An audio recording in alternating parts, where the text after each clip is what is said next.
पाकिस्तान फिर से बहुत न्यूज़ में है for all the wrong reasons, जैसा कि वो होता है। और हमारी तरफ से जो है वो अननोन गनमैन जो हैं वो पाकिस्तान के दिमाग में घुस गए वही धुरंधर के मार्फत, और अननोन गनमैन उधर बांग्लादेश में जो है वो कार्रवाई सरेआम अंजाम दे रहे हैं। वो तो अब बड़ा अच्छा था सर। क्या होने वाला है, कुछ पहले बांग्लादेश के उस पैरेलल होने वाला है या अलग अलग होगा, क्या लगता है आपको? सर इकट्ठा भी हो सकता है। बांग्लादेश को तो हम डिस्कस कर चुके हैं कि हमें क्या चाहिए पुलिस उसके एक्शन, लिए वहाँ तो पुलिस एक्शन जी। इक्विवेलेंट। हाँ, तो वो कोई इशू नहीं है। पर ये जो हड्डी को गोली लगी ना सर, मैं हमेशा अननोन गनमैन को अपील करता रहता हूँ, आप जैसे बड़े बड़े प्लेटफॉर्म से, कि गले में मारा करो यार। उससे क्या होता है कि थोड़ा सा ऊपर नीचे भी हो जाए तो बंदा ठुक जाता है। ये हेडशॉट लेने के चक्कर में और गोली ऊपर से निकल जाती है।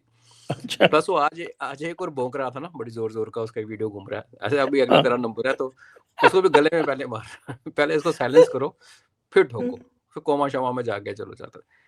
सर पैरेलल भी हो सकता है और होना भी चाहिए, बिकॉज अभी जो फेज आएगी ना सर, वो मुझे लगता है कि उसके बाद फिर हमें शायद दोबारा करने की जरूरत ना पड़े। मतलब ऐसा ना हो कि फिर हम आधा दूना काम छोड़ दें और फिर हमें 3 महीने बाद फिर देश आस लगा के बैठ जाए।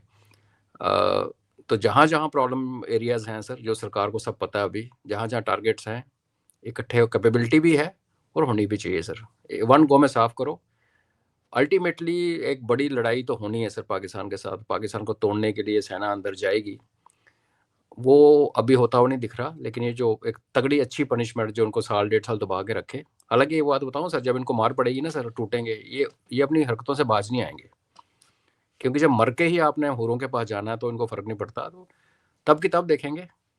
बट इलाज दोनों का होना चाहिए sir. This is personal belief. इकट्ठा होता है, 1-2 दिन आगे पीछे होता है, नियर साइमल्टेनियस होता है। अगर आप इसको जड़ से मिटाना चाहते हो फॉर सम टाइम, तो यही तरीका, दोनों तरफ ठोकना पड़ेगा सर। लेकिन अभी जो मुझे लग रहा है, जो दिख रहा है, वो ये जो बीएनपी वाले जो हैं ये खुलेआम जमात इस्लामी से लड़ने लगे हैं। तो बीएनपी वाले जमात इस्लामी से लड़ने लगे हैं, और जो भी बीएनपी के लीडर्स हैं या जो आपके तारिक रहमान वगैरह जो हैं, इनकी तरफ से जो नॉइजेज आ रही हैं, मुझे लगता है कि अननोन लोगों ने अवामी लीग और बीएनपी में कोई अंदरूनी समझौता करवा दिया। आपको लग रहा है क्या ऐसा? सर हमें बीएमपी में किससे प्रॉब्लम थी? खालिदा जिया से प्रॉब्लम थी ना। वो कट्टर एंटी भारत थी। उसकी स्टोरी में आपके चैनल पे सुना चुका हूँ कि उसको कैसे पाकिस्तानी ऑफिसर अपनी मेस में रखा हुआ था कीप बना के, और while husband was fighting along with मुक्ति बाहिनी। और जनरल जिया, बाद में कर्नल जिया ने बोल दिया था मैंने इसको छोड़ देना है, वो मेरे काबिल नहीं रही। तो मुजीबर रहमान ने नेशनल पॉलिसी के तौर पे उसको कहा था कि ऐसे नहीं कर सकते, यहाँ हर लेडी रेप हो रखी है तो कितनों को छोड़ोगे। तो उसने अपनाया। तो वट एवर द रीजन, अब वो हो गई sir null and void, age wise खत्म। बेटा वो उसका तो वेंटिलेटर पे है वैसे भी। हाँ, वो खत्म है सर। और अवामी लीग आज की डेट में भी सबसे बड़ी पार्टी है बांग्लादेश में। और अगर आपको याद होगा, एक टाइम आया था, कोई 7-8 महीने पहले बात चली थी कि हमारा कुछ लोग, जिसको अपन अननोन कहते हैं, कि वो बीएनपी के टच में थे और बीएनपी से बात होनी शुरू हुई थी। लेकिन उसके बाद एक साइलेंस आ गया और सडनली हमने देखा अवामी लीग उठ के रोड पे आनी शुरू हो गई। तो इन चीज़ों में टाइम लगता है सर। तो आपका गैस, मैं आपसे सहमत हूँ सर कि जहाँ इनकी म्यूचुअल अंडरस्टैंडिंग हुई है, जहाँ एक कॉमन आदमी से इन दोनों की म्यूचुअल अंडरस्टैंडिंग हुई है, ऐसे भी होता है ना, जैसे बीएलए और टीटीपी ने एक बीच में थर्ड पार्टी के थ्रू आपस में कर रखी है दोस्ती टेम्पररी। तो what ever it is sir, अभी इलेक्शन देखते हैं क्या करवाता है यूनुस। आप देखिए ना सर, 12 फरवरी को इलेक्शन है, और उसकी जो पार्टी है वो जातीय पार्टी, वो तो कुछ कर नहीं रही है। जमात इस्लामी जो वो दूसरे एंगल पे है, और बीएनपी जो है वो डेमोक्रेसी चाहती है। डेमोक्रेसी तो मामला तो बिल्कुल अलग ही एंगल पे जा रहा है। एंगल बड़े और लेकिन एंगल बड़े अवामी लीग को ये अगर पार्टिसिपेट नहीं करने देंगे, तो मुझे ये दिख रहा है कि अवामी लीग का जो वोट है वो इसको चला जाएगा, तो ये तो लैंडस्लाइड जीतेगी। लैंडस्लाइड बीएनपी जीतेगी। विजय, बिल्कुल sir, that is a plan, because PTI के साथ जो हुआ पाकिस्तान में, वही एक सामने नमूना टेम्पलेट बनी हुई है, और क्योंकि इनको पाकिस्तान के इन्फ्लुएंस में आए हुए हैं, यही कुछ करेंगे। बट बंगालियों को, knowing Bengalis, I can tell you sir, while electorally election wise तो ठीक है, अगर अवामी लीग को नहीं लड़ने देते तो BNP will carry the day, वो आपस में हो जाएगा। बट अनफेयर इलेक्शंस जैसे ओपनली पाकिस्तान में होते हैं सर, वो जो भी फॉर्म, जो भी 27, 28 जिसकी बातें होती हैं, ऐसे हुआ तो Bengal will go on fire, because Bengali जो हैं बड़े इमोशनल किस्म के लोग हैं सर। वो फिर आके वहाँ आगजनी शुरू हो जाएगी। पता चला कि उसको बुझाने के लिए फिर शेख हसीना को यहाँ से जाना पड़ा वापस, and we may see Sheikh Hasina prime minister again. तो अगर फेयर इलेक्शन कराते हैं सर, और अगर बैन भी करते हैं, बिल्कुल आप सही कह रहे हैं, तो एंटी यूसुफ पार्टी आएगी, उसके ऊपर डिपेंड करता है शेख हसीना का फ्यूचर भी। अगर ये गड़बड़ करते हैं तो इट कुड बी एक civil war like situation in Bangladesh. वहाँ ये नहीं चल सकता सर कि आप पीटीआई टाइप पार्टी को बैन कर दो, उनके उम्मीदवारों को जिताए हुए को हरा दो, इंडिपेंडेंट को भी, और बाद में जब सीट्स का, वो जो रिजर्व सीट्स को बांटने का टाइम आया, वो भी सारी दूसरी पार्टी को दे दो just to keep PTI away. वो बांग्लादेश में नहीं हो सकता, बिकॉज यहाँ पे कोई बलूचिस्तान नहीं है, कोई पश्तूनिस्तान नहीं है, कोई आज़ाद पीओजे के नहीं है, तो है होमोजीनियस सारी सोसाइटी, इनके अंदरूनी फीचर्स नहीं है। तो अगर इकट्ठे खड़े हो जाएंगे उठ के सर, जमातीज़ के खिलाफ, यूनस के खिलाफ, तो दिल भी ब्लड शेड। छोटा सा तो इलाका है, उड़ीसा से थोड़ी सी बड़ी बांग्लादेश थोड़ा है। बड़ा सर। उड़ीसा से थोड़ा ही सा तो बड़ा है। अच्छा, लेकिन ये जो पिछली बार भी हमने थोड़ा डिस्कस किया था इसकी बार, लेकिन हमें पता चल रहा है कि ये जो अननोन असैसिन्स हैं बहुत एक्टिव हो रहे हैं बांग्लादेश में। अब ये लेटेस्ट तो ये हादी वाला हो ही गया, उस्मान हादी गया। उसका आपने मजे की बात देखी, पहले कहा गया कि उसका अपना ही बंदा था, इलेक्शन में लड़ाना था, इसलिए सर आप जब गोली अपने आप को मरवाते हो तो पैर वार पे मरवाते हो। इमरान खान ने मरवाई थी, गले पे कोई गोली नहीं मरवाता, पहली बात। दूसरी बात दूसरी बात, जो अननोन गनमैन होता है, जो ट्रिगर दबाता है, वो लोकल ही होता है। अब हमारा अफसर वहां रॉ का थोड़ी जाके वो गोली चलाएगा, उसने तो कल्टीवेट करना है। और आज यूनुस मियाँ क्या कह रहे हैं कि भारत को, कि हमें वो बंदा हमें सौंप दो जबकि कोई कौन है वो बंदा, वो पता तो बता नहीं रहा। वो तो अननोन है सर, वो तो अननोन है।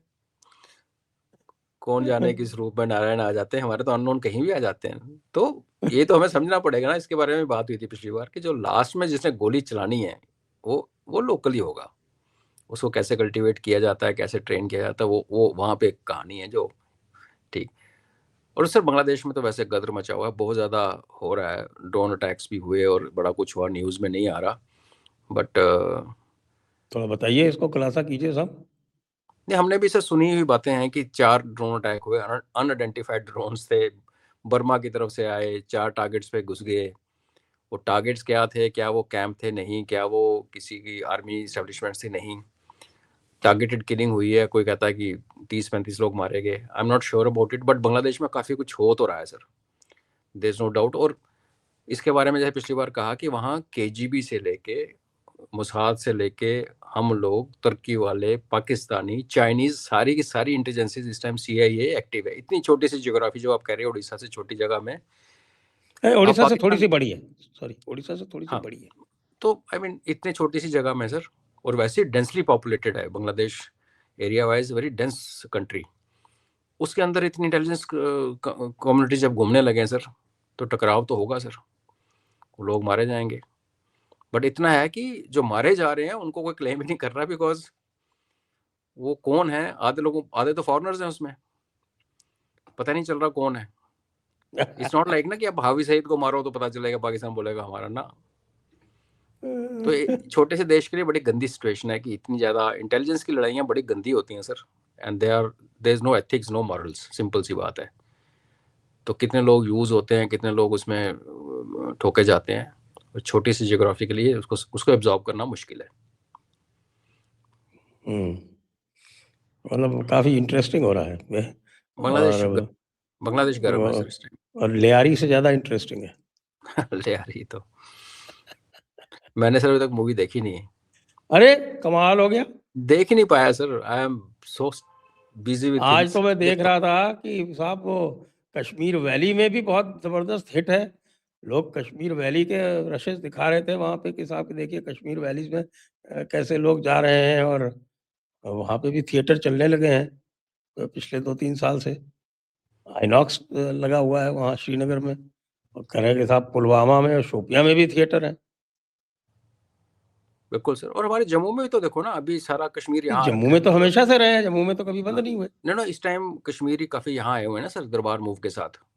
तो अभी जो यहाँ थिएटर्स में मूवी चल रही है तो वहाँ देख रहे हैं ना, सारे देख रहे हैं, एंजॉयिंग इट। ये सिर्फ बुआ शुआ 2-4 अरफा शरफा को तकलीफ है, बिकॉज अनफॉर्चुनेटली इस्लाम की यही बदकिस्मती है सर, कि जो वेल मीनिंग पीपल हैं वो चुप रहते हैं कि हमसे गुनाह ना हो जाए, और जिनको माइक्स होम पर रखा है वो ऐसे वाले हैं जो और बेड़ा वो गर्क तो करते हैं। कहते हैं ना कि साहब की ये जो साइलेंट मेजोरिटी है वो इररिलेवेंट। तो ये वही ना, तो ये तो बनती फिर इनफैक्ट उनकी वजह से ही थोड़ा एम्पलीफाई और होता है उनकी वजह से। बिल्कुल absolutely sir. Unlike Sikhs in Punjab terrorism sir, we had leaders मारे गए जो बोले हर किस्म के, चाहे लाला जगत नारायण था पंजाब ने केसरी का, वो तो चल उस टाइम तो हिंदू सिख में इतनी दीवार नहीं थी, बट कितने सिख भी मारे गए बोले वो। और जब ब्लू स्टार हुआ तो लोग भागे फौज छोड़ के, उनमें से पंजाब में जैसे कल्चर हर घर में फौजी था, तो फादर रिटायर्ड फौजी, बेटा यूनिट छोड़ के भाग के भगोड़ा होके आ गया, तो फादर और मदर दोनों हाथों से पकड़ के बेटे को पुलिस स्टेशन जमा करा के आए कि ये लो, ये हमारा बेटा आया है, इसको पकड़ो वापस लेके जाओ, फिर उसका कोर्ट मार्शल होता है जो भी होता है। तो तभी तो सर पंजाब की टेररिज्म जो काबू आई, उसमें बड़े फैक्टर्स थे, डिलन साहब तो थे ही थे, बट रिस्पॉन्स अलग था लोगों का। गिल सॉरी, केपीएस गिल साहब, आई एम सॉरी।